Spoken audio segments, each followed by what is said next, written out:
Today we're going to be looking at custom Magic the Gathering cards. See how absolutely bonkers they are today.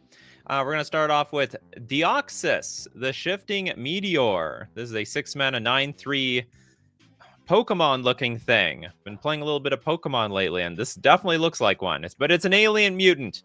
Whenever a player casts a spell, choose one. Deoxys gets +2/-1 until end of turn. Hold on, what? Oh, we get to choose. Okay. Deoxys can get -5/+3 until end of turn, so you can turn into a 4/6 and has hexproof. Deoxys gets -3/+1 and first strike until end of turn. I have a feeling this is just I wouldn't say it's absolutely broken, but I would hate to play against this card because it's basically invincible except to, I suppose, what's it called? It's invincible except to sweepers. It can't get indestructible. Do you would make this card a lot more interesting if it got a buff and then minus upon casting spells? Unless that would make it completely broken. Like, I don't know, a +2 -2 and hexproof until end of turn. So if two people play two spells. So I guess the idea is if you want to give it hexproof, I don't know, this just feels indestructible. No, you when I play, you have to choose one. Well, these things just balance each other out. Now that I think about it, something feels off about this card. It's just it feels wrong. It's interesting, but it feels wrong. I don't like the look of it. I'm scared. I'm scared of like instant. You can't kill the thing. It just has protection from instants and sorceries, basically. Okay, next up, we're going to look at Calloused Attention. It's a 3-mana aura. Enchanted creature. Enchanted creature is silenced? Was that a keyword now? A silenced permanent has no abilities. Do you know what? I like that. I like that we're keywording this. That's great. That's probably completely overdue, in my opinion. 100% overdue. Instead of turn, you could say, turn to frog. Target creature becomes 1/1 and is silenced. Silenced by, I don't know, the FBI, the CIA. They're coming to keep you quiet. It's supposed to be shifting between normal defense and speed forms, I think. Oh, the last one? Well, like, the thing is, as more people play spells, they, like, benefit off them, right? I think they benefit off of each other, especially this first strike and hexproof one. Like, you can't lose. They just keep getting stronger and stronger. Anyway, I like this card. I think it could be 2 mana. 3 mana is probably actually way too expensive. We got blindness. Okay. Seems rude. Okay, 2 mana enchantment. Players can't reveal cards. Now that is quite interesting. It's incredibly unique. So if you can't, there's a lot of cards that require you to reveal a card as part of a cost of casting that card. This is very original. And if players can't reveal the card, then obviously the players can't cast those cards or activate the abilities. Or, like you're supposed to reveal the top card of your deck and like maybe you can cast that card. You'd shoot someone for damage with that card. I like it. It's really neat. I don't know if we should be calling it blindness. It should be like in the dark or something. That probably sounds better, in my opinion. Do we have a bingo space for silence game mechanic? Oh, you mean original game mechanic? We might have something like that for the bingo card this week. Discussing the rules for danger. New intuitive mechanic. You are right, Toilet Duck, as usual. I would never doubt you, Toilet Duck. You are amazing. Okay, we got quick save. Just like the video game days. It's 2 mana instant. Note target card on the battlefield. In a graveyard or an exile. If the spell was cast from a graveyard, you may instead put a noted card into its noted zone. What? Note target card on the battlefield in a graveyard or an exile. If this spell was cast from a graveyard, you may instead put a noted card. I don't even know what this does. Like, seriously. Does it even do anything? It has been noted. I think the idea is, like, if something disappears from that zone, then it can go back to the zone or something. Because that's what I'm thinking of. Quick save, like you can save, and then if you die, you get to go back to the original state that you were in. The spell, if this spell, or maybe we were trying to say, if target card was cast from a graveyard, you may instead put a noted card into its noted zone. I don't really get it. You save a card, but it does nothing when you cast from hand. I don't know. You know what? I don't like the use of quick save. Not a fan. Not flavorful enough. It's got retrace. I don't even want it to retrace for me. Okay, we got a super chat. We got Elixir. Thank you very much for your super chat. Muiklak Bone Tutor. And what Elixir does is makes a donation and then posts it in my Discord. And I'm going to look up the card because Elixir has given me the name of the card for me to look up. And by the way, if you want to be part of my Discord and contribute cards, I have all instructions for that in the description below. And this card... Oh, wait a minute. Where's the minimum $5 thing? There we go. It's back. Pay up. Okay, it's a 5-mana 2/4 human warlock. Whenever you search your library for a card, create a 1/1 black skeleton creature token. Skeletons you control get +1/+1 for each other skeleton you control. This is a great idea. First off, maybe this could be a lot cheaper. Why is this 5 mana? Skeletons you control get +1/+1 for each other skeleton you control. Maybe. So it's like Coat of Arms. Okay, so I see. It's got Coat of Arms vibes. Maybe that's fine. I want to say this could be a little bit cheaper, and I'll tell you why. Most skeletons are bad. Like, I think a lot of people, they love skeletons. They like making skeleton decks. But there's really nothing to work with there. There's no meat on those bones. And, like, you know, figuratively and literally. They're mostly 1/1s with regenerate abilities. I think we can push the skeleton deck a little bit harder. And because this is only working with skeletons, let it be 4 mana. And the idea of searching your deck and you get a skeleton out of it, I think is fantastic. So I think this is a really original card. We're starting off with a ton of original cards and maybe some like game changers for decks that need them. Back to the freebie section. It's him, Mr. Bones. Would this hit twice for cards that search for 2? No, because if you look for 2 cards, but you search your library only once, you only get 1 skeleton token. Great question, though. Next up, we got the double spark. Don't find just 1 spark, find 2 sparks at once. 4 mana aura, enchant planeswalker. The enchanted planeswalker has ward 2. And you may activate the loyalty abilities of the enchanted planeswalker twice each turn rather than 1.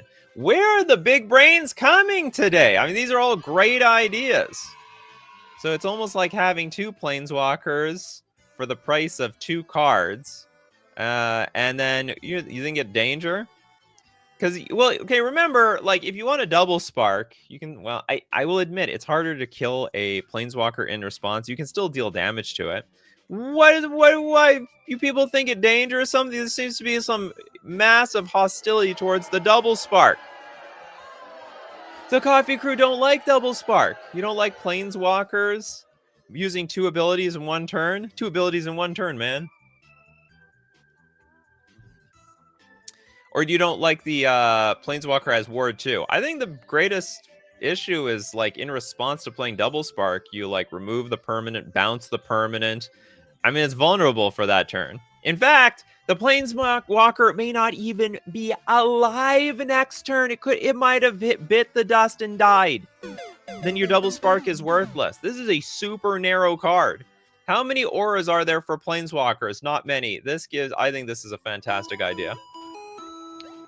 Yeah, it's a great card. What do you mean? Yeah, so okay, there we go. The Zybernation has found their footing. Next up, the Damn Draws with Medallion of Mundus. Just a reminder, we go through all the $5 super chats before the sponsor segment, and I get to all the other ones after the sponsor segment. Medallion of Mundus. What kind of medallion is this? This looks like the suit of Iron Man. The 3 mana Shackle. Remember, Shackle is a card that can go on the opponent's creatures. Shackled target creature. Shackled goes on the opponent's stuff.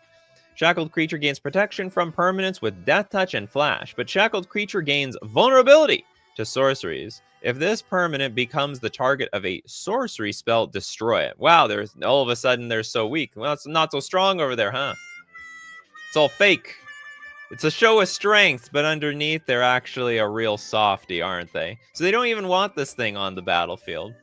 So it's more menacing than it looks. It's like, what is a good animal to describe this as? There's some animals, they act real tough, but if you act tough back, they like cower away in fear. They're not as tough as they look.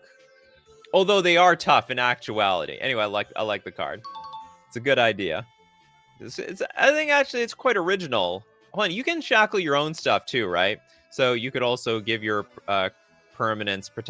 give your creature protection from permanents and death touch, but also be vulnerable to sorcery. So you got like a bit of a benefit. You also have a bit of a downside. All right, moving on. Back to the freebie section. Math is for blockers, literally. 3 mana, instant. Target opponent chooses 2. Attacking players create a 4/4 green rhino creature token with trample, tapped, and attacking. Attacking creatures get +2/+0 until end of turn. Attacking creatures gain double strike until end of turn. And then creatures without flying can't block this turn. I see. So the idea is we're going to attack, and then we're going to give our opponent a choice. Maybe even considered a villainous choice. What would you like to do? You want to give me more attackers? Would you like to give my creatures double strike? How about you can't block flyers this turn? What's your choice? Maybe you want to give my creatures +2/+0. Probably all your options are bad. Because why would I cast in the first place? It's probably more... Honestly, it's probably more jank than anything. They'd be like, okay, I'll choose this. And then they, like, Plague Wind you. Or, sorry, what's it called? That stupid white card, exile all attacking creatures. And then we have Brian Free saying, I don't like enchanting a planeswalker, period. This doesn't like that idea. Brian can't let it go. Laughs in White Weenie. Also, yeah, White Weenie have a lot of pro-red cards. Do they get to choose which planeswalker/player created the creature tokens are attacking? Create a 4/4 green rhino creature token with trample, tapped, and attacking.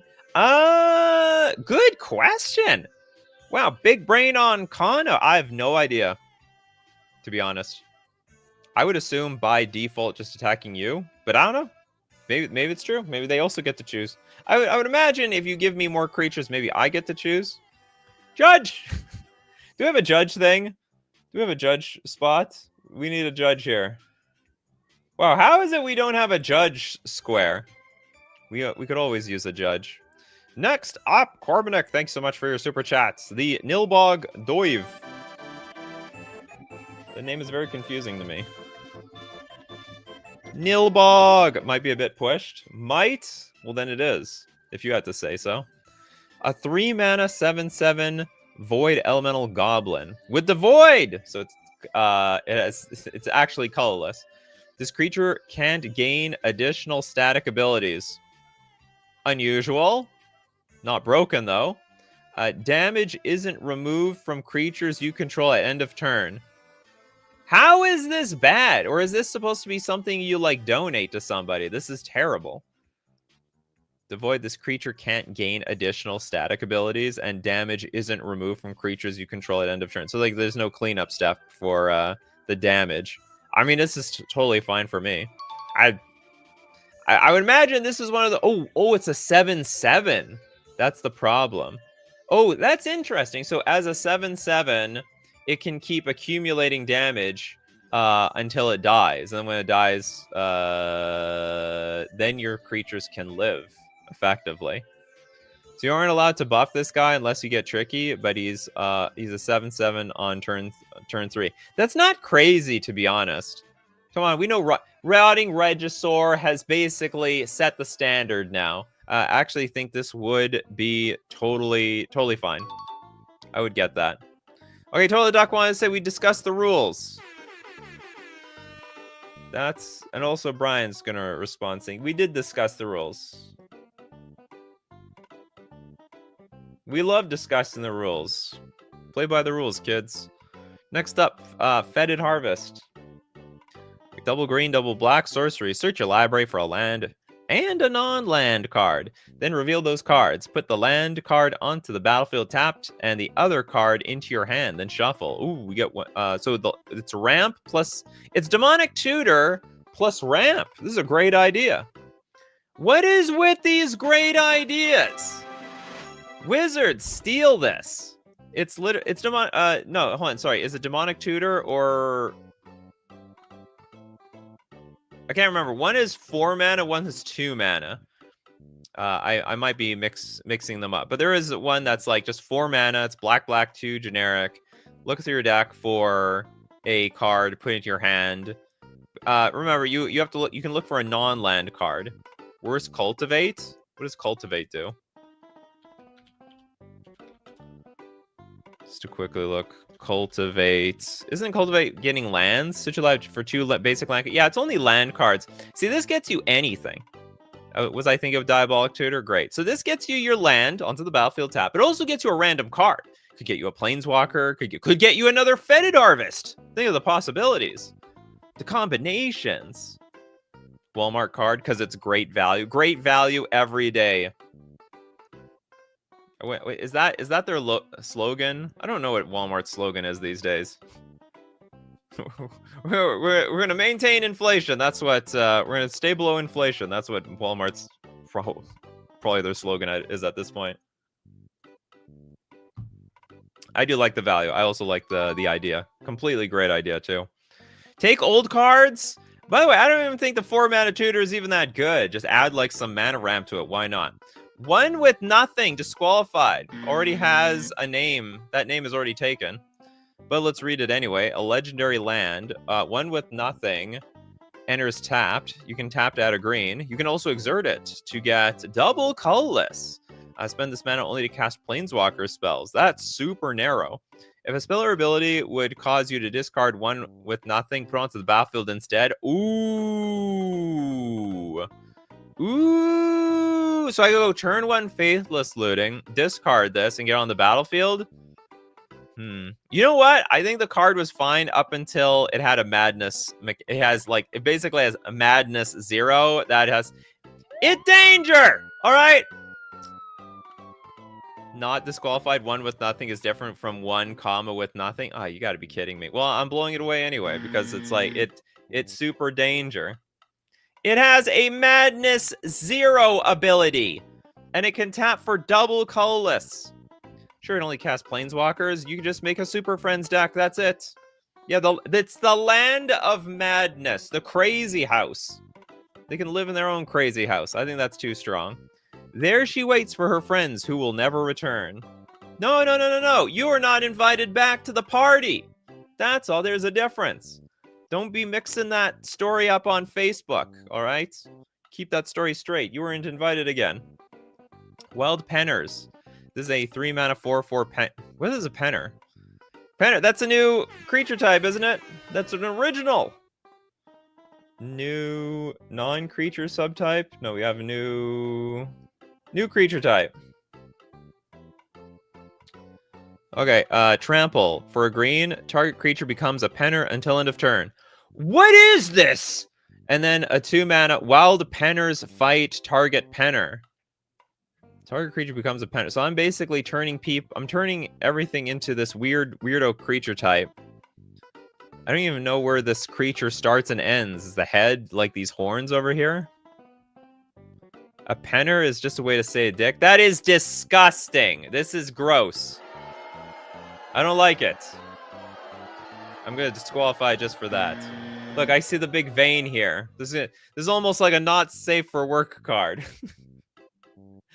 Oh my god. Okay, we have moving on to a Nazir Copper Midas. This is a 3 mana star 2. Whenever an artifact enters under an opponent's control, create a treasure token and untap. I'm just gonna call this fellow Anner.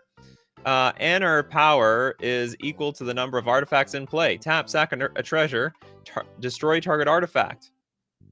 So when an artifact enters the battlefield under opponent's control, I get a treasure token and I untap my enter, which then can I can sack the treasure and just destroy it. What's the point of this thing? So perpetually, artifacts are in jail. You're not allowed to have artifacts here. RIP artifacts. It was great while it lasted, but frankly, they're never going to be allowed anymore. Its power is equal to the number of artifacts in play. Oh, I see. So there's a little bit of incentive to keep them around. But still, this is pretty stupid. Oh, I wouldn't trust him with the copper gnomes. Isn't that the ancient copper seller who scammed people? I have no idea. I do not know the lingo. Bingo alert, Nikachu can't read. I don't think anyone else can read the bomb text of this thing either. It looks like wingdings. If anyone knows what I guess it's not wingdings, but it's like, one of those just obscure fonts that make no sense. This is not in the spirit of Nikachu can't read cards, but I will admit I can't read the bottom of this card. Not that we even read the flavor text most of the time. I don't like this card. I think it's too cheap, and I think it's too powerful, to be honest. The idea that I don't think you should make a treasure token whenever an artifact comes into play. I think you need to find your own way to make your artifacts. And if you can make your own artifacts, your own treasures and sacrifice them to destroy artifacts, then I think this is fair game. But the fact that you get a treasure every single time an artifact comes into play means you'll always have treasures, and you will literally destroy every single artifact that comes your way. So anyway, definitely disqualified. Okay, we have a super chat from Dadam Drums with the Deep Reef Waterway. Goes deep and watery. Ooh, it's a land. I'm a big fan of the lands.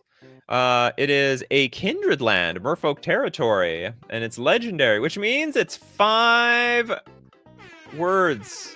5 words in the card type.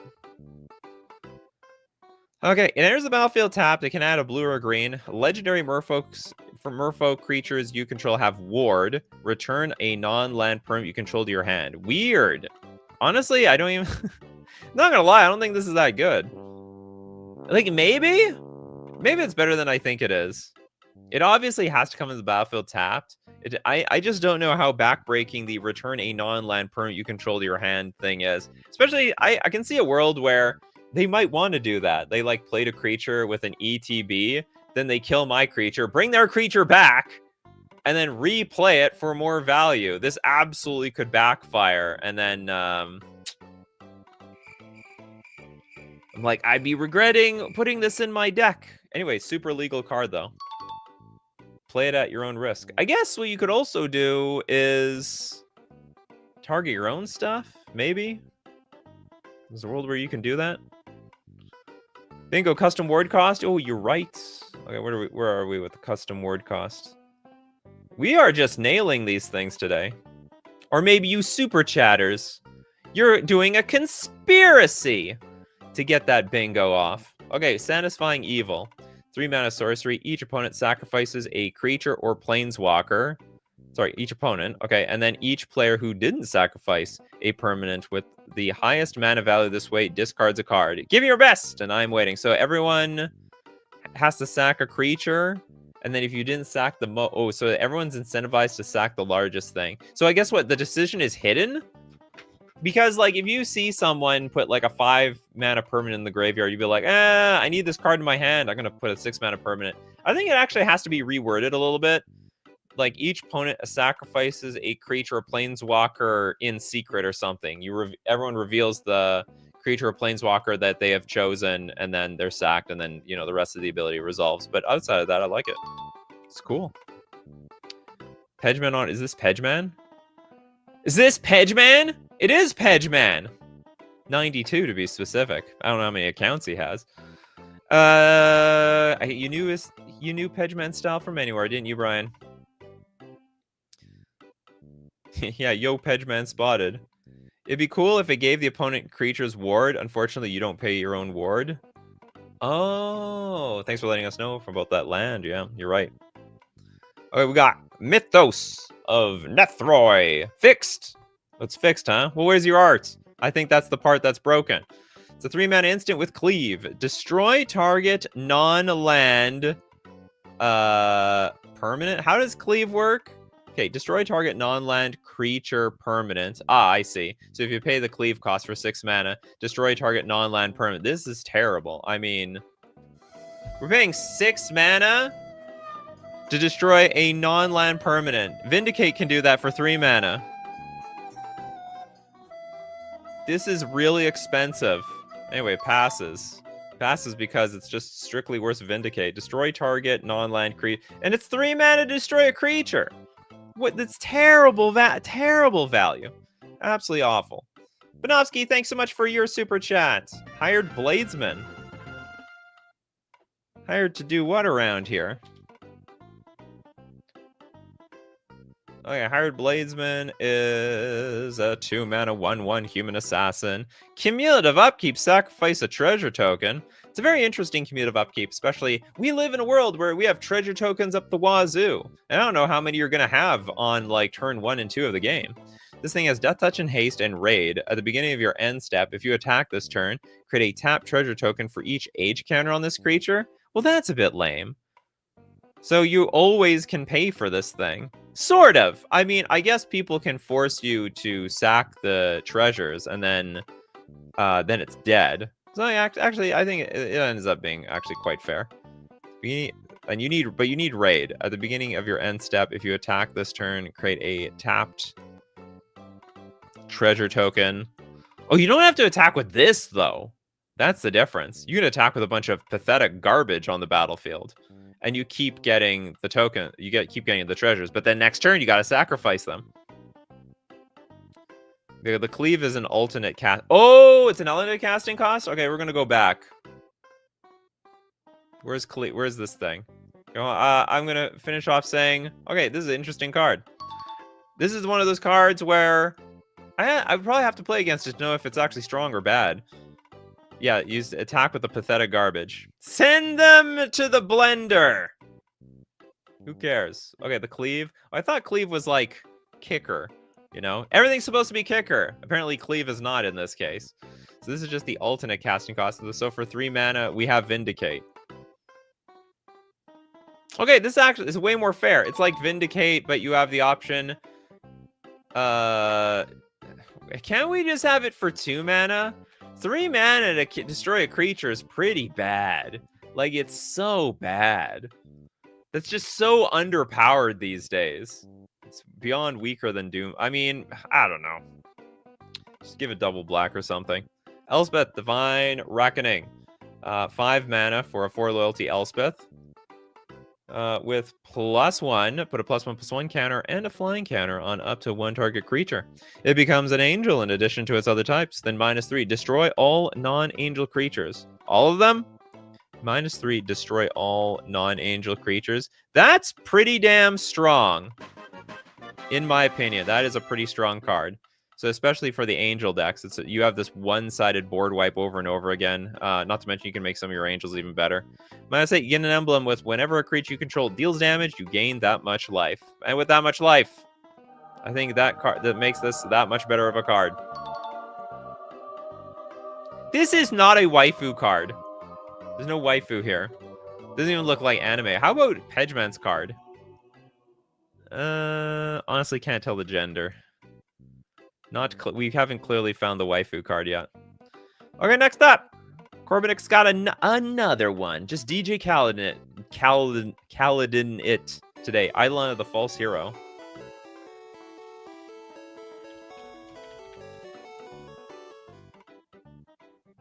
What are you doing? What's up here? Okay, we got Wooburg 1 generic for a 6/6 parahuman. Corbinick also just loves the style of beta, alpha and beta, and words everything like alpha and beta. 2 mana, choose a keyword ability besides indestructible. This creature gains that ability permanently. Besides everything except indestructible. So you like hexproof is fine. Shrouded, you can have hexproof and shroud if you really wanted to. This creature gains that ability permanently. This ability can only be used 3 times in a game. If an ability has a number assigned to it, the number is always 1. This is just one of those confusing cards that just shouldn't exist. Why can't you just say, choose one of these keywords and it gets that? Instead of giving it like infinite thing. Yeah, you could give it in fact. And another problem is you can give it like future broken abilities that don't even exist yet. So this card actually gets more and more powerful and more dangerous as time goes on. Yeah, double strike and in fact. Oh no! I mean, it's 6 mana. And you can give it trample and unblockable. Okay, if or maybe unblockable is not a keyword. If this creature enters play without paying its casting cost, its controller sacrifices 5 permanents in play. It's probably a fine price to pay. And if they can't, they lose the game. I'm gonna be on the safe side. Like any card, yeah. Oh, I don't think protection from everything is a keyword. I'm sure somebody can figure out the right combination of keywords to just smack someone in one shot. Well, you can give someone Annihilator, but I don't know if you can give them the number. Like, as Annihilator, but it won't be anything else, right? Oh, that's right. You can give protection.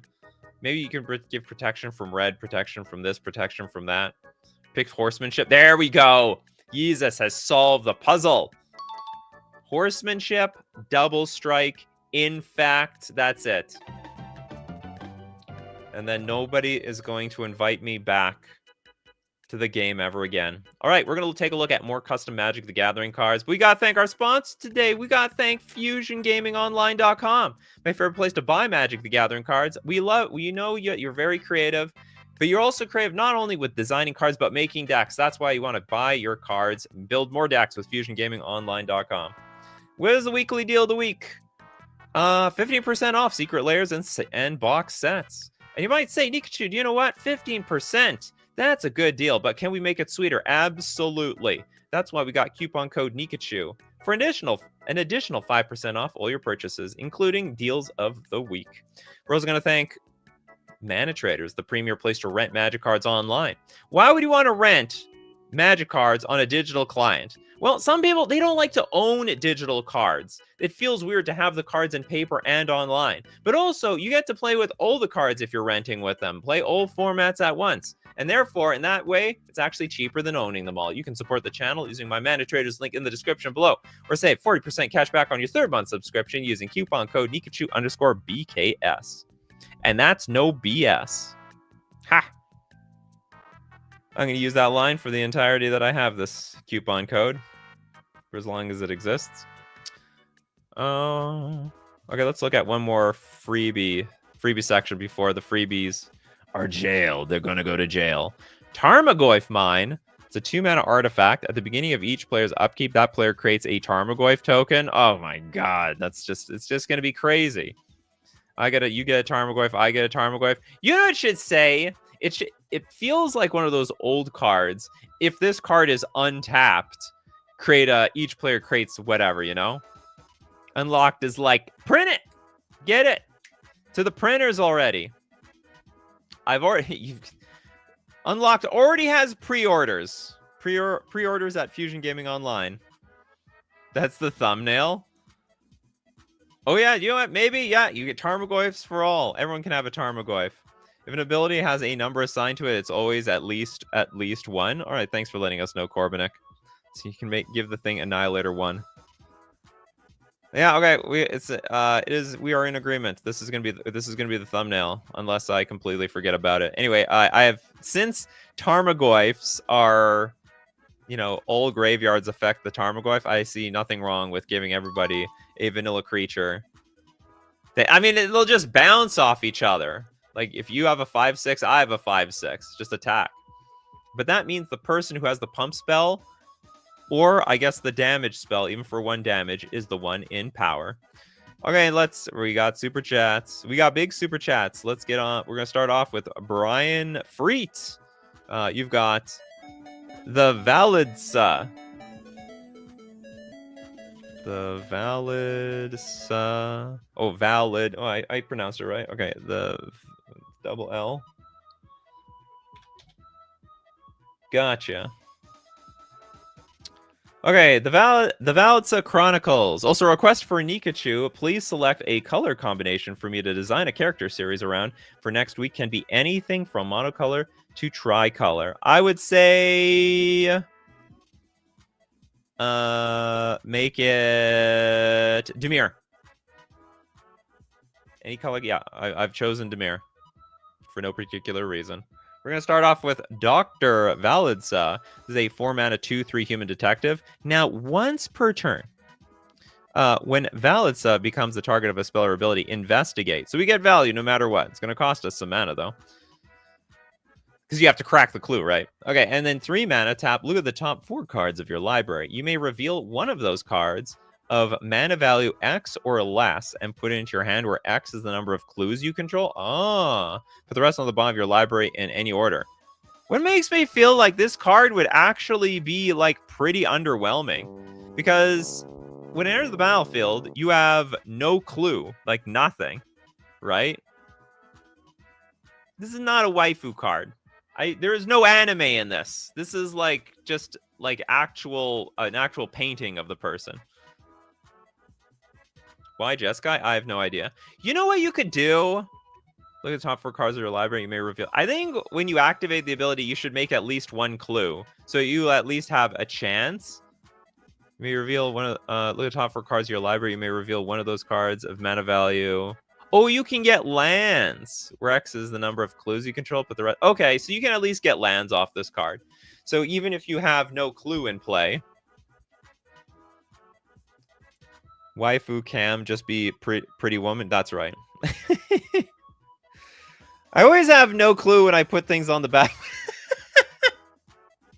Well, I know it's on the battlefield. I just don't know what's going on overall. You know, I'm one of those players that more or less, I play my cards and I just tune everybody out, you know? Okay, so this card works perfectly fine.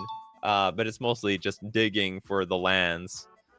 If you're playing with detectives, you have clues by turn 4, I think. Yeah, you're gonna have, so it's gonna be a deck you have to build around it. But I was just scared that this card can't find anything by itself. Like, you really have to. But if it can at least find lands, I think that's totally okay. Advanced countermeasures. It's a Jeskai enchantment. It can't be countered, and spells you control can't be countered. Ha! You tried to counter my stuff? Well, this way, you can't counter anything around here. Not while I have the advanced countermeasures. So it's like Dovin's Veto. No, how do I put it? Oh, it's the Allosaur Shepherd for Jeskai. Somehow I feel like this should be a green card, but I guess it could be red. Yeah, red has that sort of vibe. No, maybe red. I don't know if red has that vibe. I'm not sure. Green definitely does. Green has this thing. Don't counter my spells. Don't do it. I say you can't do it. But outside of that, this is a great idea. I think, no lie, I think this would be like a $50 card if they printed it. And it's totally fair. Or maybe it's unfair. I could see a world where the combo decks want to play that card. Maintain the order. This is a 5-mana instant with split second. End the turn. So basically the ultimate counter spells of counter spells. Exile spells and abilities from the stack, including this card. The player whose turn it is discards down to their maximum hand size. Damage wears off. And this turn and end of turn effects. I hope this is not broken. Like, I assume that you can't repeat this over and over and over again, because there's like no way to interact with it. But like, it's so similar to a lot of other end the turn cards. I would say it's fine. So yeah, I'm gonna say it's fine. Don't make me regret, Chad. Don't make me regret. Next up, we got Nova the Space Wolf. Please let me know if the token creature counts, or if you will allow another card. Oh, you're talking about like you might have a token that's like a 1/1 with no words on it. Okay, let's look at Azir. Okay, so you donated for basically 4 cards. Okay, Azir. Shurama's Emperor. This is a 3-mana 1/5 with Ascended God Warrior. Whenever one or more creatures you control attack, create a 1/1 tapped and attacking Sand Soldier. So if you just get this is very cheap. This is very inexpensive. And you automatically Okay, so but it's like Goblin Rabble Master. There's another card that's sort of like this. It's 3 mana, and it makes tokens that are attacking immediately. To Yu-Gi-Oh card backside. So whenever you cast a creature or a landmark, put an Emperor counter on Azir when Azir has 12 or more Emperor counters. Wow. So that's not likely to flip very easily. Flipping is hard. Okay, we got to Azir, the Emperor of the Sands. I can't even read this card. It is definitely Yu-Gi-Oh level. That is a Yu-Gi-Oh card. By Yu-Gi-Oh, there's like way too many text. I'll tell you why. Because I gotta lean in. We're leaning in, Coffee Crew. We're going in. Okay. It also has Ascended God Warrior. Whenever one or more creatures you control attack, create a 1/1 tapped and attacking Sand Soldier. So same thing. Whenever you cast a creature, give both Azir and that creature +1/+0 until end of turn. And then if you have restored the Sun Disc Azir, the Emperor of the Sands, power and toughness becomes 6. And Azir Ascended God Warrior ability becomes whenever one or more creatures you control attacks, create a 5/2 tap and attacking Sandstone Charger, and Azir gains the ability. Spells you cast cost 2 or 2 generic less to cast. I wish this was cleaner on the backside. It's like it does a lot of stuff, and honestly, it's fair because the front side is super hard to flip. Like, it's really hard to, whenever you cast a creature or a landmark, you got to put a counter on this thing. So you have to cast 12 creatures. That sounds just so hard. Just a reminder, restored the Sun Disc is from a Vanishing 25 enchantment that's similar to City's Blessing. Thank you for letting me know. I read that bit again, please. Read which part? Sorry, we got to move forward. I think the front side is fair enough that the back side can be whatever you want it to be. Oh, and this is your token? The 1/1, what, an ethereal? That's okay. You can have whenever when Sand Soldier deals combat damage to an opponent, Sand Soldier deals 1 damage to that opponent. What? It deals combat damage to an opponent. Okay, yeah, that's fine. Yeah, that makes sense. So it deals damage, it deals another 1 damage. Okay, the Rite of Negation. This is a 4-mana instant in Dimir. As an additional cost to cast this card, sacrifice a non-token creature or untap land you control to exile each other spell. So it's basically, we've got not mind control. Mind Break Trap. That's what I was thinking of. We've got Mind Break Trap in Dimir. And you know what? I think it's bussin'. This is a great card. You just sack a non-token creature, and you can exile everything on the stack. You can even tell everybody at the table, stop fighting, everybody. Should add the keyword Pocket Sand. Pocket Sand. Psh. To be fair, trying to put in level 3 in one card is hilarious. Okay, next. Okay, I will look at your last 2 cards later. We are going to rotate around to 4 Paths of Life with the Interstellar Explorers. Thank you very much. I was about to call you Interstellar Explorers.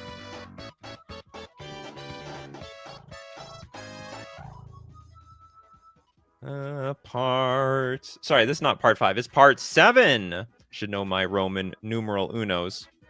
Okay, the M-type ring planetoid. It looks like your avatar. That's all I see here. Okay, it's a land.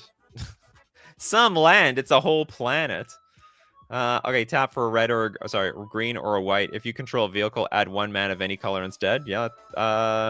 This is like a savannah, right? Tap target creature explores. If it's not a vehicle, tap it. If M-type ring planetoid was added to the hand while exploring, place it on the battlefield. Tap. This is too broken. It's literally Savannah with a ton of upside. So it's a blue-green land that enters the battlefield untapped. Taps for mana easily. Also can add multicolor. And if you can make things explore. And it needs to just come into the battlefield tapped. Bingo, that's... Oh yeah, that's very, very specific. You're right. That is so specific. If it's not a vehicle, tap it. Why would it not be? It's like basically excluding 99.99999% of the creatures out there. So yeah, not that Legendary would fix it, Yezus. Yezus says 2OP is not even a Legendary land, because in Commander, like, it wouldn't change anything. It needs to enter the battlefield taps. Like, it just it has to at the very least. And if it does that, like, the rest is fair. Everything about this card is fair. Did I read 4 or 5? No, I got well, remember I gave you the token for free because there wasn't anything on it. Okay, so yeah, the hell with this thing. Moving on, we got DeCarl. I'm just gonna call them Carl. Chief of Psi Comms. This is a 4-mana 3/4 fleet scientist. When it explores, put a level counter on it. Yes, okay, so as we explore, it's basically leveling up at the same time. Level up Scry 2. That's not really a cost. Activate only once each turn. So I Scry 2 and we level it up? I mean, maybe that's just what we need to do to make level up a real mechanic. Oh, level up cards suck. And maybe this is a really good, new, fresh approach to the idea. You get a benefit, but you only get it once a turn, and it levels up. Anyway, it can only crew 1 vehicle a turn. Well, usually that's what creatures do anyway. If it does, the vehicle it crews has Ward X and protection from opponent's blue. Also, non-creature spells cost... Okay, this sentence is weird. It should just be as Ward X and protection from opponents... blue from opponents. And then we have, in a separate line, non-creature spells cost X less for you to cast, where X is the number of level counters on it. So you need to split it up into 2, okay? You got to break it up into 2 pieces. I think my English teacher would be like, "What, Nikachu? Why this is super? Your whole story is this one long paragraph." Yeah, grammar and okay, we get 2 birds and 1 stone there. You're right. I improve the card, and the grammar is awkward.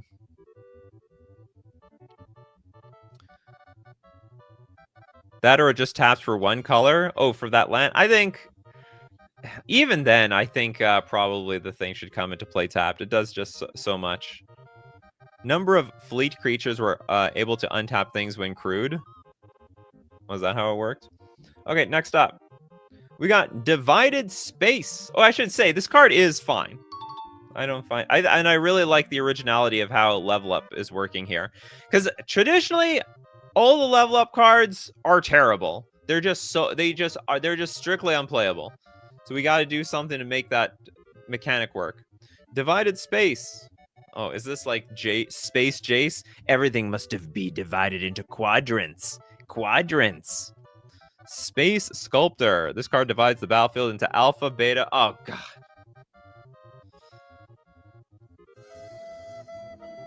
And gamma sectors. If a creature isn't assigned to a sector, its controller assigns it to one.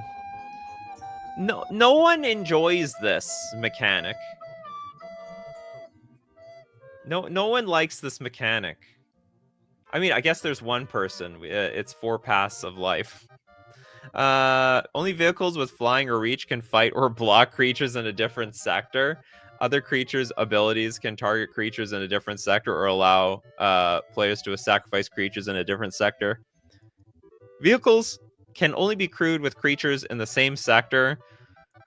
I thought we were making vehicles good. And are assigned to that sector when crewed. Whenever a vehicle explores, its controller may move it and all creatures that crew it to another sector. This is like complication for the sake of complication. I am a little curious to know how it would work. Like, does it actually help vehicles at all? Or is this just complicated for no reason? But I'm sure it's fine. It would be just so awful. And it's a land! Like, you just play this, and it's like, all right, everyone, you have to divide up into the gamma, beta, and alpha quadrants. What's the last one? These are like 3 out of 4 quadrants. It makes sense. Space is big, so flavor win, but really complicates stuff. Yeah, for no reason. Yeah, we don't need Space Sculptor land. We don't need it. No, God, please But remember, it's a pass because I'm like sort of. I could be wrong. Like maybe it is broken. But you could get like an infector out really easily, very quickly, and then just place divided space, and you just can't block it because you're in the wrong quadrant. I think. Oh no, yeah, because you could play divided space, make people choose a quadrant, and then you play your infect creature in a different quadrant. Okay, I'm gonna look at your last 2 cards later. We're gonna move on to Trent Sims. Thanks so much, Trent Sims. Hero Deku.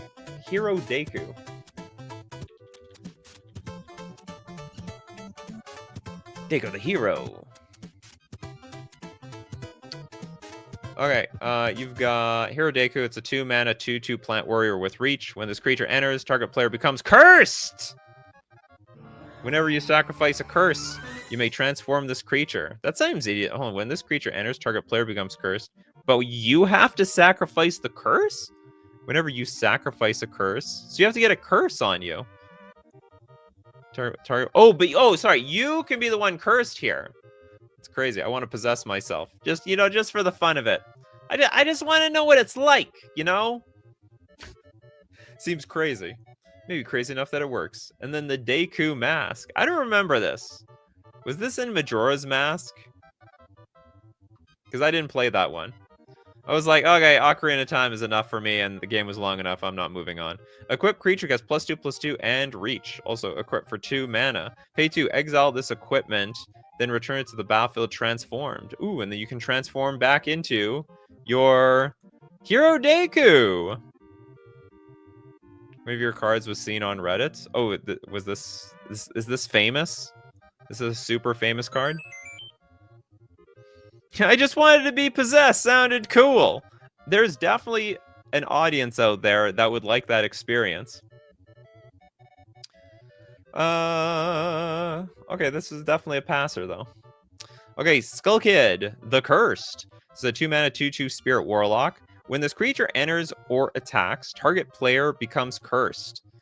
So you're like building an entire archetype over you becoming cursed, but somehow that's not a bad thing. Whenever you sacrifice a curse, you may have this creature deal 3 damage to any target. So we're using a curse like a resource, like it's an artifact, except other people can't really destroy the curse. Or is the curse an aura? I can't remember. I think a curse is an aura, right? Pay 2, sacrifice a curse, regenerate this creature. Not only you're regenerating the creature, you're gonna get the Deku mask online. The Deku mask. Okay, now I see the enablers. All right, you got something working on over here. Definitely not broken because it's curses. Dang, aura curses, but not. Huh? Confuse me. Isn't curse a real aura subtype? Ah, I think you're right. How is this specified? Shouldn't this be specified as like an aura that enters the battlefield and attaches to you or something? Okay. Oh, I guess this is the thing. Enchant player is cursed and has vanishing 3. So if you wait too long, there's not going to be a curse on you for too long. Okay, next up, Winter Fox.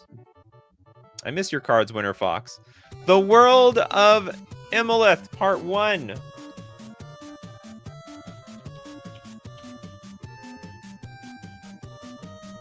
Are you back on your colorless cards? Are you back on your snow cards? We're back! We are back, chat. Okay, we got Emilith Shattered Glaciers. Winter Fox is just very well known for posting gigantically obscene colorless cards and snow cards. Snow and colorless together at last. Okay, Snow Wastes. Tap for a colorless. Sorry, tap to add a snow or a colorless, and then you lose 2 life. And it is just this gigantic wall of flavor text. Well, to be honest, there's nothing else on this card, so I better read it. The world of Emilith was devastated by the war against the Eldrazi, even though the Emilithians eventually drove the Titans away. Wow, they're strong. Strong enough to scare Eldrazi's away. The clash left large swaths of land cursed with wastes and destruction. Still, life on Emilith is tenacious and resourceful, finding a way to turn the wastes into dangerous but valuable energy. by combining the natural cold with Emlet with the void of colorless mana. So we have a strictly better... Actually, sorry, it's not strictly better. You have to lose 2 life for this thing. It's strictly worse wastes, actually. I mean, if you're playing a snow deck, I guess it's strictly better. Mostly flavor text is gigantic this time. Okay, we have another snow waste. Enter the battlefield. It's called Emleth Crystal Gorge Wastes. Enters the battlefield tapped unless you pay 3 mana. I got pay mana to get mana. Tap. Oh, this actually could be insane. This is actually a really strong card. You got double snow, snow colorless, or double colorless, then lose 5 life. There's a lot of cards. There's a lot of decks that will play this anyway. Due to the unusual nature of mana within the world of the Emleth, the wastes created by the war that drove off the invading Eldrazi fuse with strange particulates within the world, creating exotic crystalline wastes that can be tapped for its powerful and abundant mana. I'm not gonna lie, half of this sounds AI generated.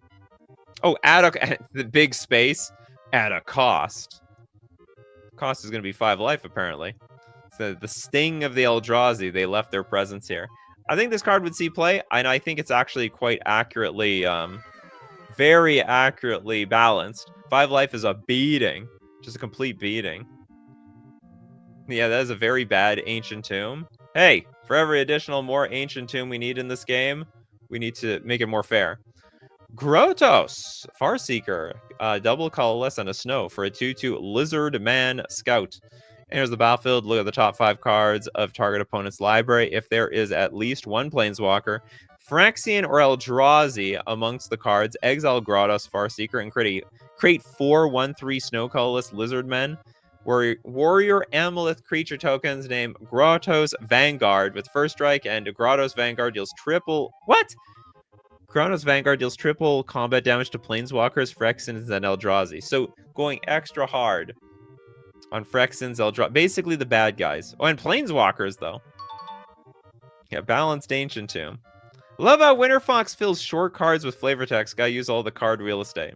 I don't usually read the flavor text, but I only did because there was like basically no meat on the bone of that card. Okay, we're gonna look at the last 2 cards, your last 2 cards later. But we're gonna now move on to Majra, which is, and with that, this is the last ever part of the last series I presented on the show. The Wandering Presbytery, Part 10. The finale, the last. You've been waiting. How long have you been waiting for this? I think you've had this post. Oh no, you've had this posted. Oh, as of like today.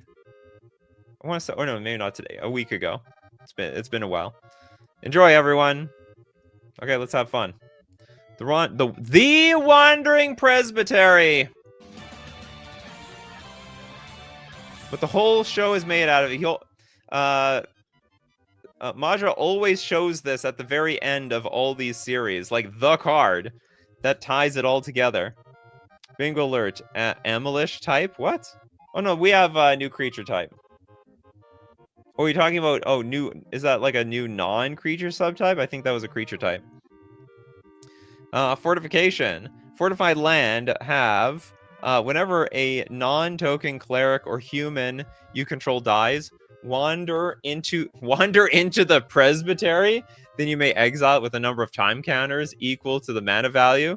If the exiled card doesn't have suspend against suspend, do this only once each turn. Fortify for 2.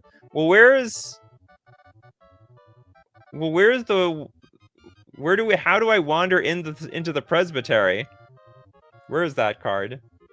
Or was that shown like last week? I can't remember.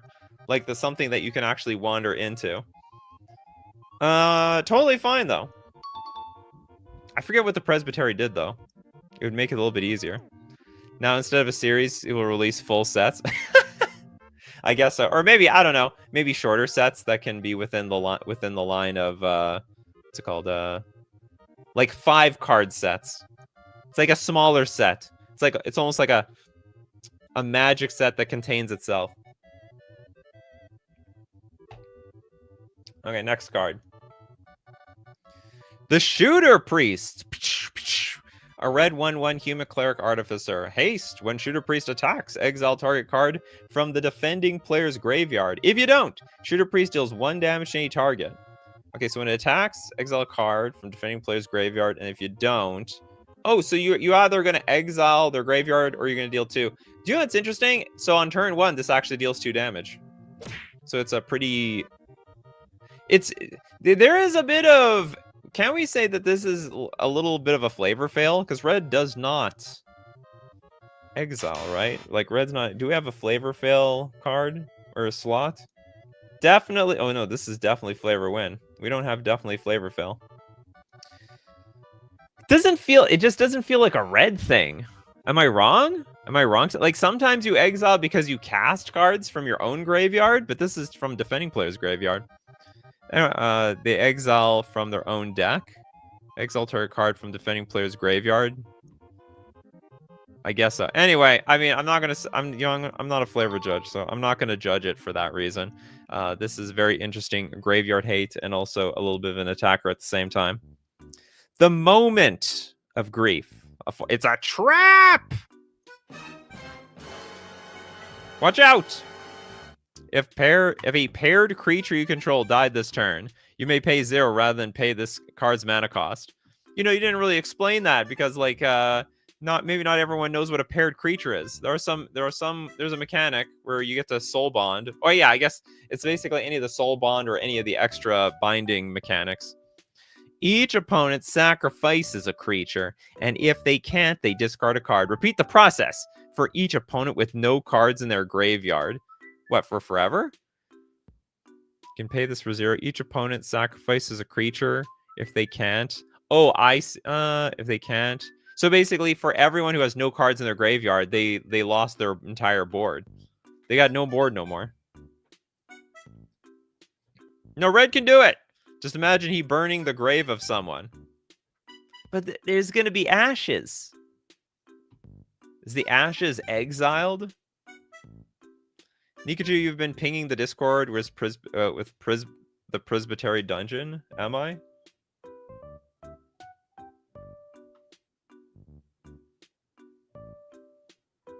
Door... Huh? I don't get it. Oh, here. Oh, I have been pinged. Thank you so much. All right, here's the dungeon. Oh, that's the Spring of Life. I don't remember. The door to the Wandering Presbytery. Okay, so if we can enter the Presbytery, we got the Spring of Life. I don't remember if I saw this. Spring of Life, Mundane Cremation, Golden Promenade, Golden Kiss. You got an Exorcism over here, Divine Rage, Angel's Wrath, and Saint Brutu's Blessing. Not reading through this thing, though. Definitely not. Okay, back to the trap. It might be a trap, but it's definitely going to be fair. I think it's fine to wipe out everybody's wipe out everybody's board for as long as they have no creatures in their graveyard. Serves them right for having nothing. It's also really easy to play around because in response to this, you can just cast a spell, put something in the graveyard, and then sort of undermines it. Okay. Now, next up, let's take a look at... Are we going back to Nova the Space Wolf with the... Oh, maybe I did do 4 of them at once. Okay, we're going back to the clock hand. Yeah, I didn't realize. I did do 4 cards. Me being an idiot. 1, 2. Oh, I see. Yeah, you know what? I can leave that to... You can have another card if you want. What? Hold on. Oh, no, you did 4 cards here. Hold on. You have euros. What is 20 euro in USD? $20. Yeah. Okay. So you're getting your 4 cards worth. We are going back to the sand. We're going back to the clock hand. Bingo alert. 4+ of the same symbol in the mana cost. Oh, and double time. Get it twice. 4+ mana. Telling you, it's a conspiracy. You're all trying to get those bingos. Okay, quadruple black, quadruple blue for an 8/8. When the clock hand enters, choose 1, then choose again. Get to choose. I guess a broken clock is right twice. Is that right? Advance 4 target landmark you control. Remove 4 time counters from target permanent you control. Otherwise, you can also search your library for a landmark, reveal it, point it onto the battlefield under your control, then shuffle. So you can do that twice. When it enters, choose one, then choose again. I think the way they word this card, it's just like, or maybe they do word it like that. Oh no, do you know how they word it? They say when it enters the battlefield, choose two, and then they say you can choose the same mode more than once. Although to be honest, the way you worded it is very intuitive to me, and I had no problem. That's pounds, not euros. You paid for 5? Okay, then I can give you an extra one. What is the 20 euros? Sorry, 20 pounds. Pounds are worth a lot. You're right, it is $25. Okay, so you have an extra card, I'll give it to you. Because your token didn't have a whole lot of words on it. And what do I say about this card? I say it's 8 mana, and if you want a tutor for 2 damn cards, you go for it. So July, I mean, you're literally paying for like 2 demonic tutors anyway. And I guess you have an 8/8 creature at the same time. I'm like, what is this thing? Like advance 4 target landmark? So that you just remove time counters from a permanent and accelerate it onto the battlefield. Okay, Nova is going to use that last super chat on Unworthy.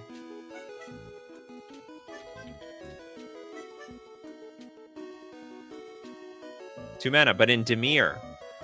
Sorcery, target creature an opponent controls gets -4/-0. Count. No, you just say -4/-0 until the end of your next turn. If you control less land than target creature's controller, the creature is destroyed instead. Ah! That's unique. So that is a very fascinating way to mix the Dimir in there, because blue normally just shrinks stuff, right? So it gets smaller. I like this a lot. And then randomly you can actually destroy something, but you have to have less land than the opponent. Weevil Underwood? Where? What, this one? That's not Weevil. I know who Weevil is. Is there some discussion I don't know about? Okay. I think that's a great idea. To situate, like, it's probably a strictly worse removal spell because you're not incentivized to make your land drops. This is pure green. Can you proliferate the -4/-0? No, it's just a stat. It's not an actual counter. Oh, actually, no, it is a counter. You know what? It is specifying it gets a -4/-0 counter until the end of your next turn. That's a weird way to phrase that. I don't know. I can't think of a single card that gets a counter until end of turn. It's just like they just get the stats of -4/-0. Dude, honestly, how about this? Target creature an opponent controls gets -4/-0 if you control equal or more land than your opponent. If you control less land than target creature's controller, that creature is destroyed instead. I think that would just be better. It can be permanent. 2 mana to make something -4/-0 seems fine. I think it's fine. We already have like tons of cards now that are 1 to 2 mana that shrink a creature to 1. Chat disconnected. Please wait while we try to reconnect you. There are ways to do this. It doesn't need a counter. I think the counter is okay. Like I'm not against the counter idea. Let's go back to 4 Paths of Life. Interstellar Explorers Part 7, but we're gonna look at the last 2. You know, today I was basically accused of scamming you all because you do the super chat and I go through 3 cards and I do the last 2 later, but they're like, wow, person pays $25, you only did 3 cards. I'm done with this. I'm done with this channel. They said in a way like I scammed you all. Anyway, the people who pay, they know they're getting their money's worth. Okay, we got Jabble, Biomed Chief. And no, it is not a waifu card. Just have to let Toilet Duck know in advance. I am not going to consider this a waifu card. This is a 4 mana 3/4 fleet cleric. When Jabble Biomed Chief explores, put a level counter on it. Level up, pay 1, activate only once a turn. Level up, pay 1 life, activate only once a turn. That's a great idea. Or maybe we should gain a life. And then we have Jabal Biomed Chief. Can only crew one vehicle a turn. If it does... Hold on, what is the point of the level up counter in this case? I wasn't even thinking about that. Like, these levels don't go anywhere. If it does, the vehicle it cruises has protection from opponent's green. It says protection from green... has protection from green from opponents. And then in a separate bracket, all creatures with mana value X or less that crew that vehicle have X-proof and absorb X, where X is the number of level counters on it. Okay, so in this case, the level counters do matter because it accounts for this thing. Too much X? You can. Who says you can have too many X's?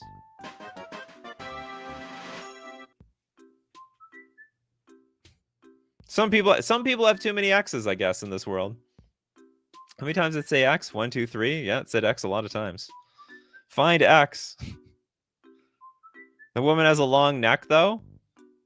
It's fine. Some people have a long neck. You honestly, this is giving me Star Wars vibes. Especially like the last 3 of the trilogy. Not trilogy. The last 3 of the last trilogy of the trilogy. You forgot 2 cards before, then I did the Halo battle theme. Huh?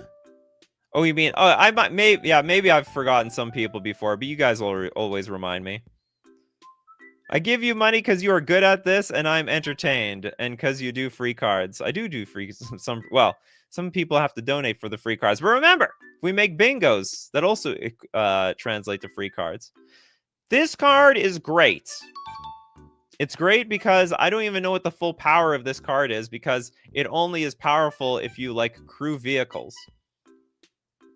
And that is just, like, a world completely unexplored in my mind. There is no, like, broken vehicle in this deck. Sorry, there's no broken vehicle in this game, so we might as well buff it up. Abandoned ship! 3-mana instant.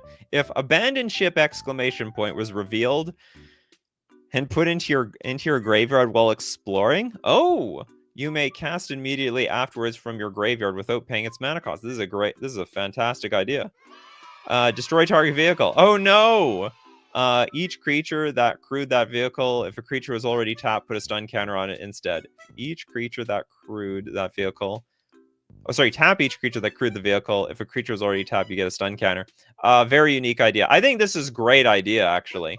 You have the ability to explore cards into the graveyard and get an effect. And this is not too general. It's, like, so specific. It's, like, just hate on vehicles. It's literally hating on your series. You have, like, a balance card. Flavor win. Oh, yeah, it goes down. You explored... You went to the graveyard, and then therefore something else must blow up with it. Does Explore put cards in the graveyard? So Explore is a mechanic where you reveal the top card of your library. If it is a land card, it goes into your hand. If it's a non-land card, you have the choice to keep it on top or put in your graveyard. And also, whatever creature explored gets a +1/+1 counter. So this is a great idea.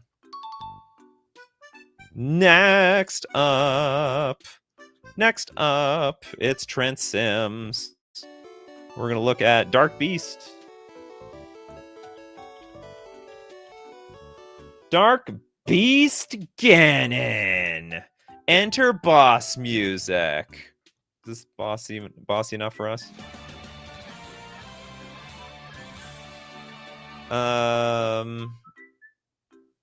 8 mana for a 7/7 Demon Boar. I guess he's a bit of a piglet, isn't he? Trample haste, ward, pay 3 life, and become cursed. I need more like cursing sound effects. And then when this creature enters, each opponent becomes cursed. So we got curses all around. When this creature attacks, each cursed opponent loses 3 life. Sacrifice a non-land permanent and discards a card. That is insane. But at the same time, this is 8 mana, and honestly, I don't even think the curse is going to be all that strong because they can just destroy the curse because it's an enchantment. Hate on Aether Drift? Oh, you're talking about the last series? Can you be double cursed? I don't think you can be double rolled. But I think you can be double cursed because there's a few cursed cards out there. So yes, I believe curses. I think. Can anyone verify that curses stack? There are some curses that don't stack. Or so, I should say there's. I guess there are cursed roll tokens, and roll tokens don't stack because when a new roll enters, an old roll has to leave. But I'm pretty sure curses can stack if you want them to. Is the curse and ward redundant? Ward pay through life and become cursed. Ward. Well, no, because that's the idea. It might be able to stack. There we go. They do. They're gonna double and triple. And before you know it, everyone's gonna be cursed. Cool card. Oops. I guess we didn't do this one. The moon crash. The power of the moon. Let's hope the moon doesn't fall within our gravity. Okay, this is a 5 mana sorcery. Destroy all creatures. Each cursed player loses 3 life. Is that it? It's got suspend for 2. I'd be very careful with that suspend because it could go off without you getting. Because I understand you want to curse everybody and then make them lose a lot of life. It's actually possible you pay this 2 mana, and then there's not going to be any curses on them because you weren't able to deploy the curses. And also, you're one of the players. Like what is going on here? You're just going to shoot yourself in the foot. No, God, please, no. Like, isn't the whole idea is to curse yourself and then get some benefits out of this? But then this one is like destroy all creatures, and like all the cursed players get screwed, including you. Curse roll tokens don't stack, but regular curses stack. There we go. That's what I was saying. And these aren't cursed roll tokens. You don't curse yourself. Some of these cards curse yourself. When it enters attacks, target player becomes cursed. Whenever you sacrifice a curse, because the idea is to put a curse on you. I guess the idea is you get rid of your curses later. I mean, hey, this is a completely balanced set of cards. What can I say? Moon Crash seems fair. And if you're cursed, well, you're extra screwed. It's very on theme for the set. You know what? Some people, they like to balance things out. They balance their cards.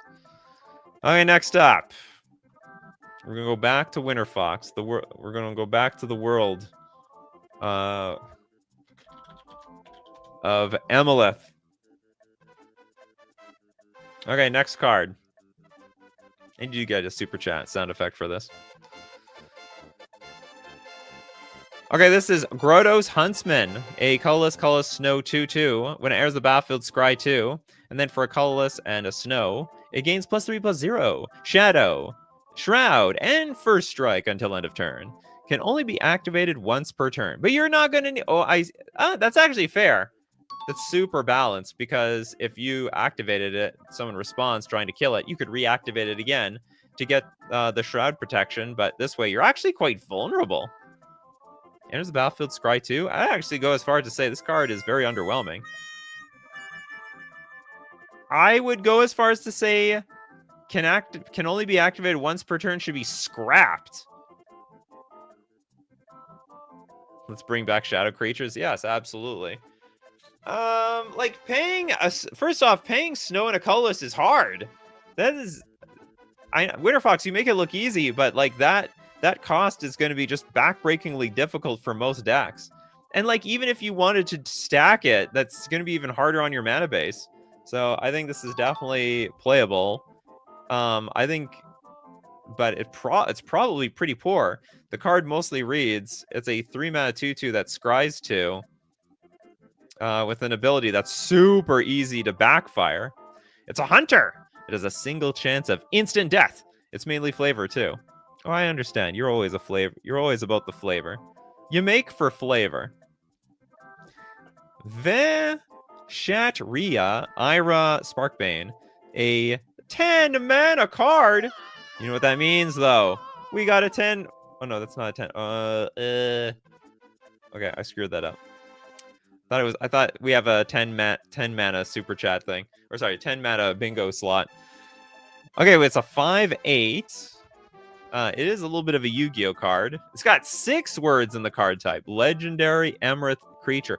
Oh, that's what was mentioned earlier. I think Toilet Duck mentioned that. New non-creature subtype. The Emoliths. The Emoliths. Zombie Dragon Knight. What the hell's going on? Who's the zombie? Is this the zombie or is the dragon the zombie? This is the knight for sure on top.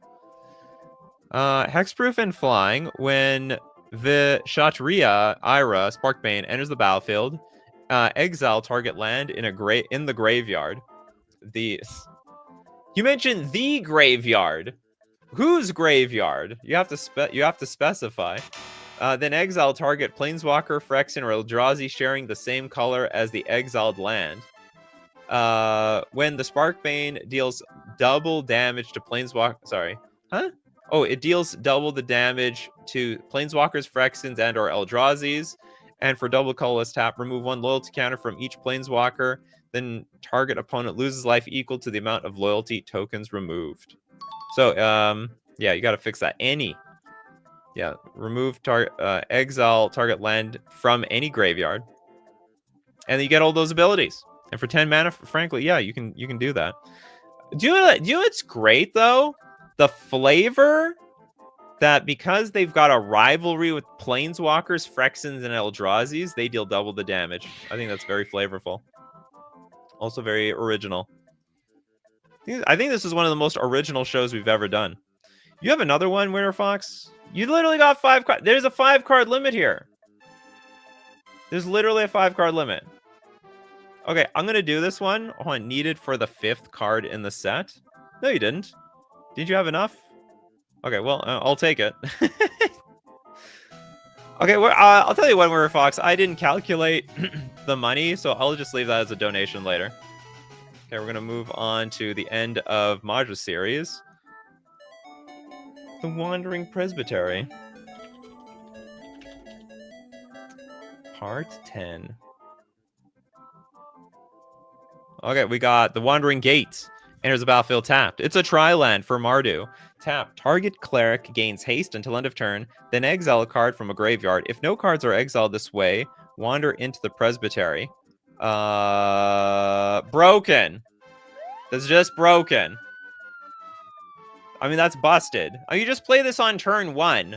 You literally play this on turn 1. Turn 2, you like, it screws everyone. Like, somebody's going to make a move, right? And then they put, like, 1 card in their graveyard. Or even someone made a move, they fetched a land, your turn 1 Wandering Gate. They can't even get another card in their graveyard. You exile and you start moving into the Wandering Presbytery.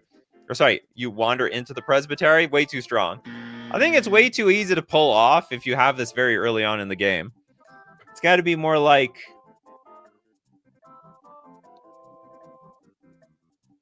if you have exiled like 7 or more cards this way, wander into the Presbytery. You can't make it so easy.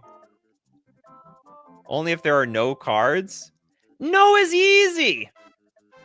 Does it have to be no cards in any graveyard? If there are if no cards are exiled this way, wander into the Presbytery. Target cleric gains haste until end of turn, then exile a card from a graveyard. If no cards are exiled. Oh, so how does it work? Then exile a card if no cards are... oh, I see. So if like there's no cards in any graveyard, then it works. It's every graveyard. I still think it's very dangerous at the beginning of the game. Like, let's say you start the game, turn 1 Wandering Gate, pass. Like, everyone's just playing, like, land Soul Ring, right? Then you go to your turn, you play another land, play a cleric, give it haste, and exile something. Like, I think I think it's strong. I think it needs to be worded differently. I don't like the idea of... maybe the opponents can kill the cleric?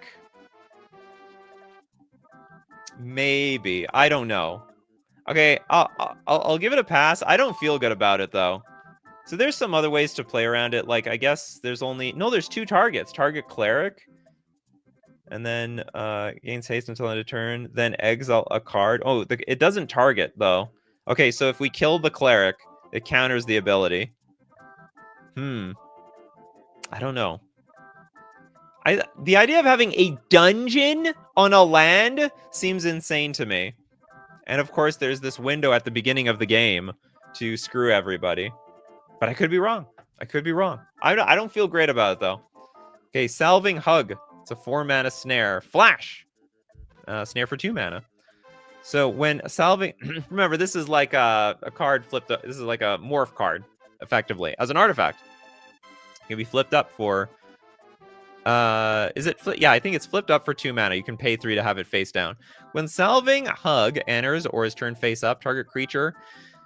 Planeswalker or player gains protection from colorless or a color of your choice until end of turn. Draw a card, then sacrifice the Salving Hug.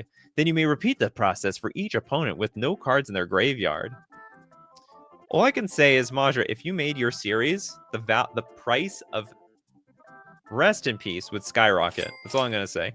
The last time a dungeon was on a land, it was weak, like insultingly so. Oh. Well, it depends like how easy it is to pull off the ability. Bingo alert, flavor win for Winter Fox's cards. Is it? How is it a flavor win? Just because they're colorless? Oh, the Phyrexians? The hate against the Phyrexians? I could get behind that. Also the flavor text. Everything's flavor. Oh, and the Hunter. Sorry, the Hunter. We almost forgot about the Hunter. I second the Duck of the Toilets nomination. I have no idea what you're talking about. Yeah, this Duck of Toilet. Okay, when it enters a turn face up, target creature, planeswalker, or player gain protection from colorless or a color of your choice until end of turn. It's basically an anti Winter Fox card. Yeah, anti Otherworld Snow colorless. Basically, it's an anti Winter Fox. Well. I found my sideboard card versus Winter Fox's cards. Thank you very much. All right, next up. Let's get one from Jess.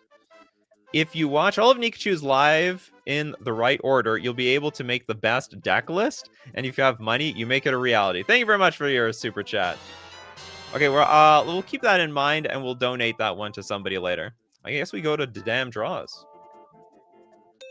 Resting Onset... Macaques?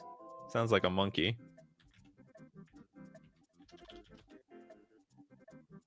Also sounds like a bit of a play on words.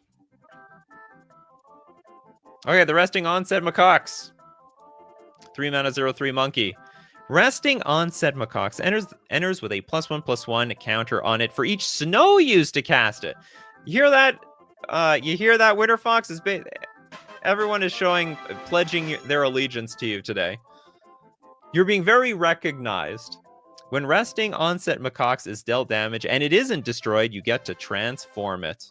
It gets to transform into. Well, what is it if it's dealt damage and isn't destroyed? So it just gets dealt 1 damage. It becomes Enraged. It's a 4/3 monkey. Enraged Onset Macaques enters with... How does it enter? It just transformed, that's all. Enters with a +1/+1 counter on it. How does transforming work? Does it get exiled and come back into play with as a transformed card? I guess so. Okay, enters with a +1/+1 counter on it equal to the damage Resting Onset Macaques took before it transformed. Okay, so it can take up to 2 damage. During your end phase, if Enraged Onset Macaques wasn't damaged, it becomes docile. It becomes the Resting Onset Macaques. Okay, I like this. This is actually fun. You deal damage, it gets angry. But if you leave it alone, it becomes resting. Just minding its own bananas. Does it keep the counters from the resting version? Isn't destroyed transform? I think it's still in the battlefield. I haven't played with I've never played with any transform cards that have any status abilities on it, like counters. Can anyone let me know? Steve Cooper says some transform cards exile themselves and come back, but these don't. Okay. Gotcha. So I don't think Enraged Onset Macaques ever enters. That's a problem. Should we then have it exile?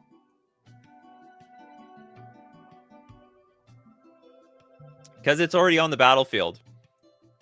If it's already on the battlefield, it can't enter with +1/+1 counters equal to the damage dealt to it. So the whole block is worthless. So I'm assuming that you have to reword it so that it exiles itself and then comes back. Or you gotta, like, when it transforms, I'm sure you could, like, reword it in a different way. I should change that when it transforms instead of enter. There we go. You got it. Love it. I like the flavor of that card, too. Okay, next up, we're going to take a look at, another Corbinic. Corbinic special. It's a Shub. Okay, can I find this card off of Shub? I can. It's Shub. It's a 9. I'm going to pronounce it in a safe way. Shub Nigereth. It is a 9-mana 7/7 Eldritch God. Fear, Trample, Death Touch. This card's casting cost can only be paid with colored mana. So you gotta be... Oh, so you can't use colorless mana in order to cast this thing. And then we have, as long as this card remains in play, your opponent's lands are 0/2 creatures with Defender. They lose all other abilities besides mana abilities and must block if able. It reminds me of...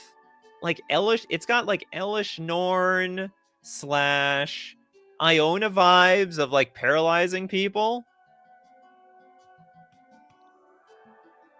Fear, Trample, and Death Touch, and it's a 7/7. As long as this card remains in play, that's redundant. You don't have to say that. Just you just need to start here. Your opponent's lands.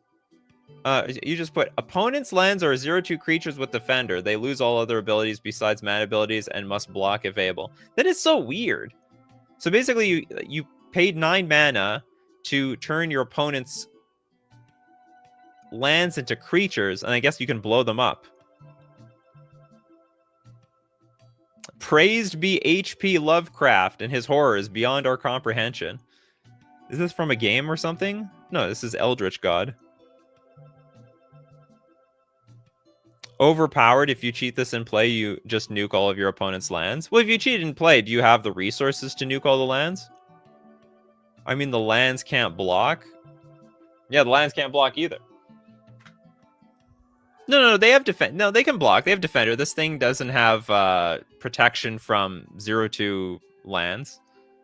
Okay, I can't tell if this should be a few. Maybe this should just be a few more mana if it's going to turn all your opponent's land. Okay, how about this? All lands become 0/2 creatures with Defender. All lands. Oh, it has Fear. Fear is like can't be blocked except by black and artifact creatures. You're right. That's the whole point of Fear. Okay, I know how to make this fair. All lands have to have creatures. Sorry, all lands become creatures, including yours. That's the only way I could see to make this like super fair. It might be okay by itself, but there's a lot of ways of just ramping. I agree. There's a lot of ways of ramping this to 9 mana, and then your opponent's creatures are super vulnerable to removal. So I think it's only fair that everyone's lands, all lands must be creatures. Probably very, and also it's probably a very unfun card to look at or play against. Next up, we got Transcends with a donation. Also important clarification, if you create them, you control the curses, but they can enchant other players. Thank you so much for the clarification. I hope you and the chat like the 11 decks I presented along the 2 years I spent with you. Really? Farewell. Also, Donut Pedgman. Was that your entire series, your life's long work? Interesting. Thank you very much, Majra. I appreciate it. Your essence will always be with this show. You know, you almost represent the aura of custom Magic the Gathering cards.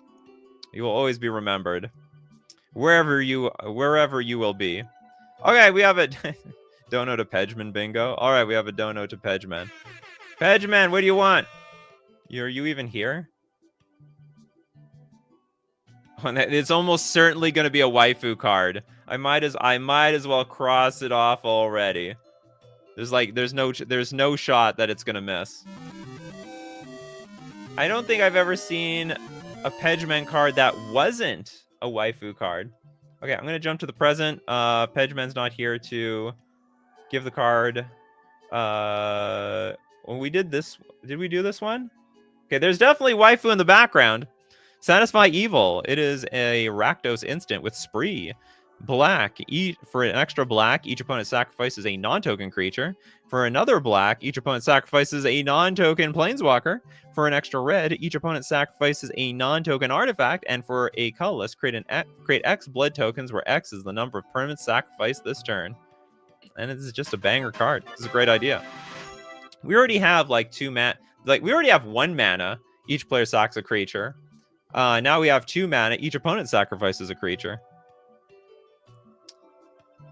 I think we saw the other one. We saw the art. We saw the creature version of this. But anyway, here we have. It's funny. We have 2 waifus in the background, but we can't see them. The waifus are hidden for some reason. Okay, okay, anyone wants donations? Preferably people. I'll keep an eye out in chat for anyone new here who does not have any cards. But I'm going to pick up some people. Actually, what's it called? Thank you very much, Winter Fox. We'll give this donation to Steve Cooper. Okay, the talking stick. 4 mana. Shut the F up. You don't have the talking stick. Legendary artifact. Each opponent can cast spells only anytime they could cast a sorcery. So we're just turning the game into Hearthstone. Each opponent can cast spells only anytime they could cast a sorcery, and also at the beginning of each player's upkeep, they gain control of the talking stick. It's Hearthstone! Like... Oh, you still have 1 more card? Oh, okay. You're right. Okay, I'm gonna have to move back to you.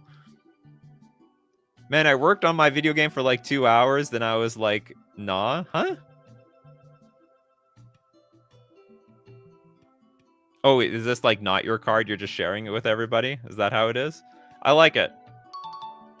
And everyone gets access. It's not like Teferi Time Raveler where it's only everyone except you is playing Hearthstone. In this case, everyone's playing Hearthstone. I also said Remelia, but you missed my message. No, yeah, sorry, I didn't get your message. Maybe next week, Pegman. Or maybe post less cards. If there's like less cards at the front than or at 1 card, then that's the only 1 card I can get to. Okay, let's get. Yeah, you're a super chat. I would never have missed it. I would eventually narrowed down to it. Okay, we got Once Upon a Time Warp. Oh, it's not both those cards combined, is it?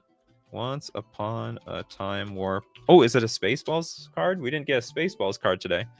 Spaceballs! 7 mana sorcery. Time travel. Take an extra turn after this one. Time travel is the suspend, right? It's actually supremely fair. So it's just basically 7 mana time warp. I have nothing else to say about it.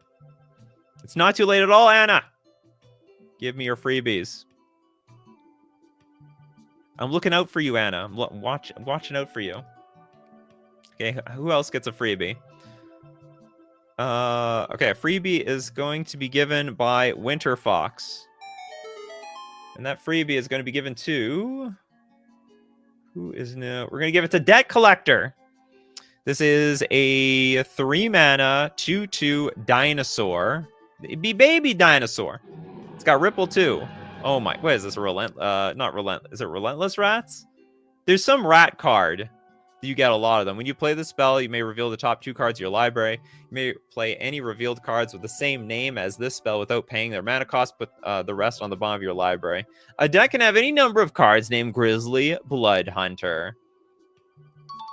For the lulz. You know what's funny? You can be played in either a mono green or a mono red deck. Pretty cool. Pretty cool. Okay, next up. Jess gave a donation as well. Who's gonna get this donation? My hunt We got here... Who got this? Zinrog. The Yog Moth's Study. This is triple black for an enchantment. Skip your draw step. Cumulative upkeep, draw a card. What? At the beginning of your end step, exile your hand. Cumulative upkeep, draw a card at the beginning. So basically, okay, so you don't really want to play this early. Because if you play this early, you're sort of screwed. You want to play this after you've mostly emptied your hand. But it's so broken! Like, I don't know how quickly can you draw through your deck? Okay, so hold on. You're going to first... Okay, we're busting out Nikachu's calculator here. First, you're going to draw 1, +2, +3, +4, +5, +6, +7, +8, +9, +10, +12, +13, Okay, so at 13 turns, you can get through your deck. Basically. You get the time travel. Yeah, I remember the time travel. You get the extra turn. But it just takes a counter off suspend, right? So I would say between 13 and 14 turns, depending on how many cards are left in your deck. That's how many... I guess that's a lot. You get a lot of time. Yeah, definitely broken. I would never want to play against this card. I'd be very frustrated by this card. Well, you know what? Maybe it's not as... Okay, maybe I should take it back. It starts really slow. You get 1, you get 2, you get 3. That's actually not nearly as bad as like Necrodominance, Necropotence, or Yawgmoth's Bargain, where you draw you can draw a whole new hand. So actually, I think maybe I'm wrong here. You don't have to pay cumulative upkeep. I know you don't. Well, you don't have to, but like, ideally you are. So actually, maybe I'm wrong. Time travel can also add an age counter. Oh, thank you for letting me know, Damn Draws. I wasn't that big into the Doctor Who set, which I think really explored that. Proliferate this? Oh god. I get okay, maybe I'm wrong. Maybe this is actually fine. Yeah, this might be okay. It's super strong, but here's the thing, like you don't get it can't be explosive on turn 1. You actually get nothing. Turn 1 you lose your hand. It's and then you only get 1 card next turn, and then you start benefiting like on the second or third turn after that. You can't play it early. You know what? I think maybe this is an interesting card. I think maybe it's an interesting card. Okay, Trent Sim's going to donate to somebody. Who's going to get it? Anna, do you give me a card? Where are you, Anna? It's not too late to get a freebie. You have to post your freebie. Okay, next freebie shall be donated to... The Real Maxim. I'm very happy to give a card to The Real Maxim. Loves the custom Magic the Gathering cards. We have Karna, Lack Nim Archdruid. This is a 3-mana 3/4. It's very unusual to see the text box green down there, but it's an Elf Druid. You cannot play lands. That sounds terrible. No, God, please, no. Whenever one or more land cards are put into your graveyard from anywhere, return them to the battlefield under your control with a finality counter on them. So what's the upside here? There are 2/2 black zombie creatures in addition to their other types and have haste. This ability triggers only once each turn. Are we supposed to donate this card? I don't get it. This looks bad.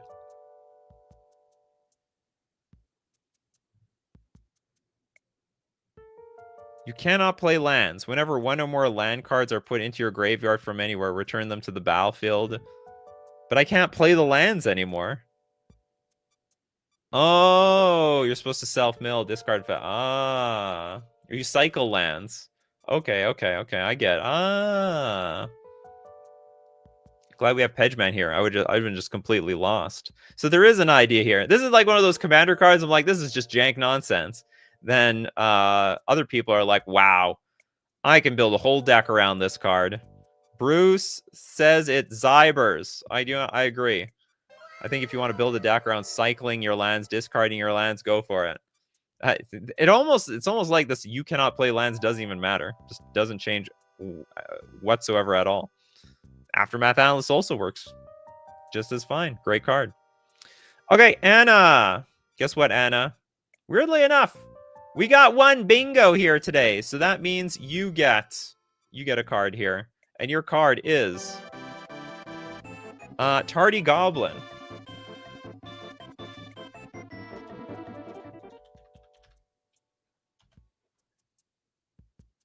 It's a gobbo. It's for a red. It's a 0-2 goblin. You don't see that very often. In the art, it has a sword. The whole sword and everything. It's only a 0-2. What is it made out of? Plastic? Is a foam sword. It's got haste. At the end of combat on your turn, if Tardy Goblin attacked and wasn't blocked, it deals 1 damage to any target. I guess if it's not blocked, it'll deal damage with a cardboard sword. There's no blocking around here. Yeah, it has haste. There's contradictories all over the place. It's very quick, but also very tardy. Has a sword, yet has 0 power. Has 0 power, yet deals 1 damage. But we love all the goblins all the same, don't we, my coffee crew? Anyway, that's it for today. Oops. There we go. Ramelia, Queen of Implement, it's still waiting here. You basically did satisfy evil twice, once on Reddit and the updated version on the Discord. Huh? Okay, next time, Pedgeman, next time. You got your card. Or do we have time? Okay, I'll finish. I don't know what the hell this thing is. Ramelia. We're sort of done early today. I'm doing very well on time. Okay, Pedgeman. What is a 6 mana, 4/5 Vampire Noble flying? Cost 1 less to cast for each card in exile with an implement counter on it. If a non-vampire creature would be put into a graveyard from anywhere, exile it with an implement counter on it. Oh, sorry, an impalement counter, not implement. Remove 2 impalement counters from cards and exile. Return target vampire card from your graveyard to your hand. It costs 2 less to cast this turn, and it's been impaled. All right, everyone. Thanks for joining me today. Oh, as usual, we do the show 3 p.m. Central Standard Time. Be there or be square. Thanks to everyone who supports the channel, with money. People on Patreon, the members on YouTube, and the super chatters, the super chatters who are part of the show, and also who super chat so other people are part of the show. And of course, thanks to the creative genius of the coffee crew, people like the Damn Draws, Benovsky, Pedgeman, Brian, Trip Fontaine, Steve Cooper, Yazus, Unlocked, Sage Kerr. We got Bell, Majra. Thanks so much, Majra. Adios. Hopefully we meet again. Steve Cooper, Brian, Anna, the Damn Draws, Evan, Scott. Can't remember. I think I mentioned you, Jesus. Because you guys are what makes the show every single week. So as usual, my coffee crew, keep brewing them coffees, and we will keep brewing up the magic. Take care of yourselves, and I will see you at the next cup.